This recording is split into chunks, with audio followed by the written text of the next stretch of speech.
Bom, a gente vai entrar em cadeia agora com a Band News TV, justamente porque o ministro da Justiça, Sérgio Moro, está apresentando lá o pacote anticrime, que admite, entre outras coisas, a isenção da pena de policial que matar em serviço. Vamos acompanhar um trecho. É o autor do crime.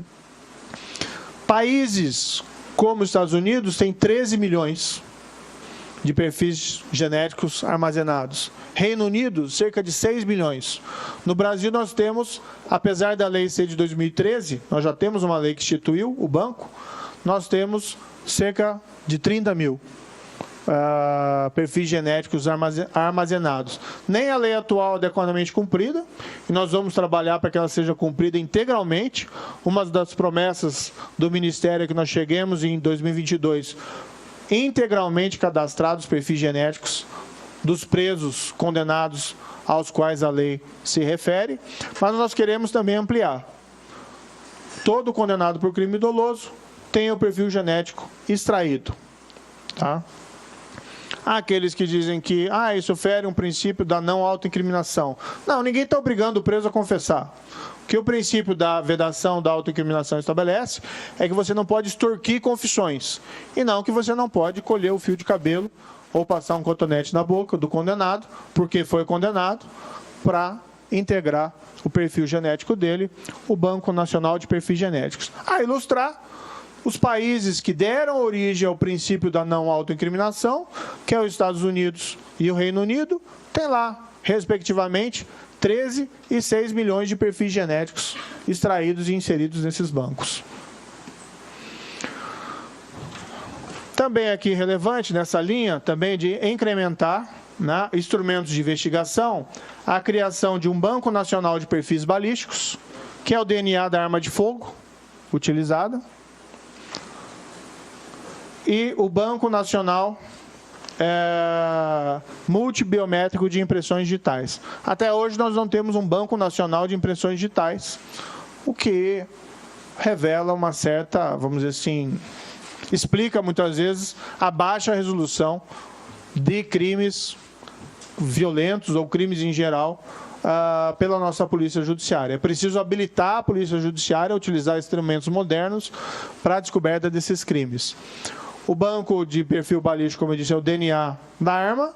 E, por outro lado, o Banco Nacional Multibiométrico é olhar para o futuro. Inclusive, ali, previsão de extração, de utilização de registros como impressões digitais, dados biométricos, íris, face e voz. E ali existe um certo de condicionamentos para a formação desse banco. Na mesma linha de aumentar mecanismos hábeis para a investigação, nós temos uma regulação mais apropriada no Brasil daquilo que é chamado de operações encobertas. Nos Estados Unidos, por exemplo, se utiliza com muita frequência um policial que vai à rua comprar droga, comprar arma, participar de uma operação de lavagem, seja em relação a pequenas transações, seja em relação a grandes transações. É colocar um policial em contato com a atividade criminal para que ele atue para descobrir esses crimes de uma maneira eficiente. A legislação do Brasil, embora preveja lá a infiltração de agentes, ela é um pouco dúbia em relação a algumas situações.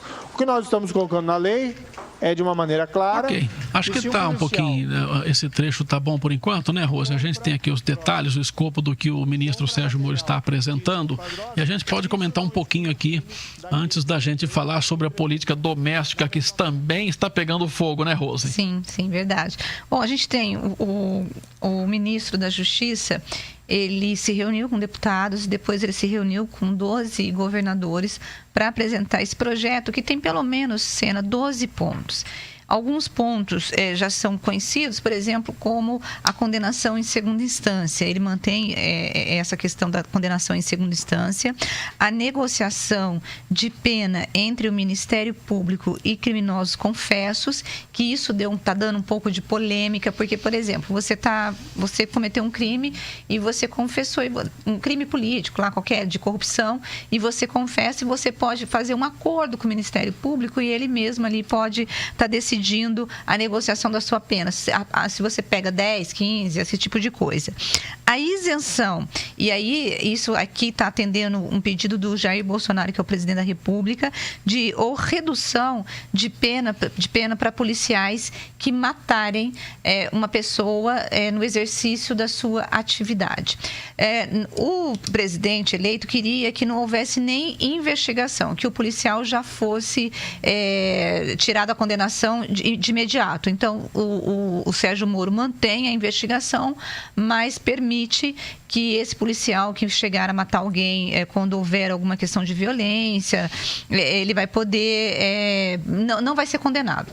Segundo o próprio Moro, ele explica que é para poder deixar o policial mais tranquilo, porque hoje a grande discussão que se coloca é de que muitas vezes o policial acaba tendo que responder quando ele está reagindo a um crime, a um assalto, né? Dependendo do quê. Qual que é o medo que nós temos, Sena, e que todo mundo tem? De que um policial que não tenha um compromisso com a sua profissão, com a sua ética, acabe executando pessoas. Isso não pode, né? A segunda coisa, Caixa 2, ele está deixando mais claro a culpabilidade de Caixa 2, porque hoje, Sena, na lei do Código Penal, você é condenado dentro de uma questão de falsidade ideológica. O que o Moro está dizendo? Não, aquele que utilizar dinheiro, que guardar, arrecadar e manter um dinheiro que não foi declarado na campanha eleitoral, isso é Caixa 2. Então, ele está deixando muito claro para não ter dúvida e ninguém se safar dessa história. E o chamado confisco alargado, que é a história de que o Estado vai poder confiscar bens de condenados com mais de 6 anos, Sena, de acordo com aquilo que ele ganha no oficial. Por exemplo, lícito. Então, por exemplo, você ganha um salário de 100 mil, que eu sei que você ganha mais.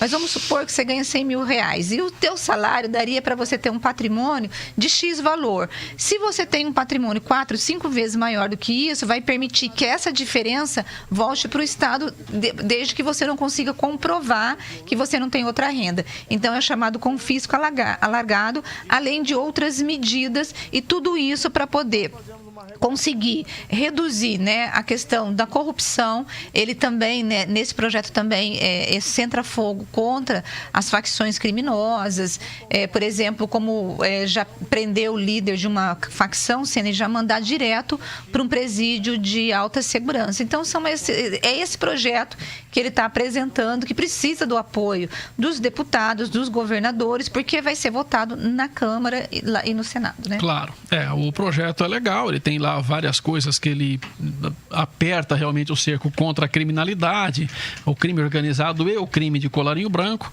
e vai precisar do apoio também da sociedade para pressionar os deputados a votarem, portanto, da maneira com que ele acredita que seja a mais certa.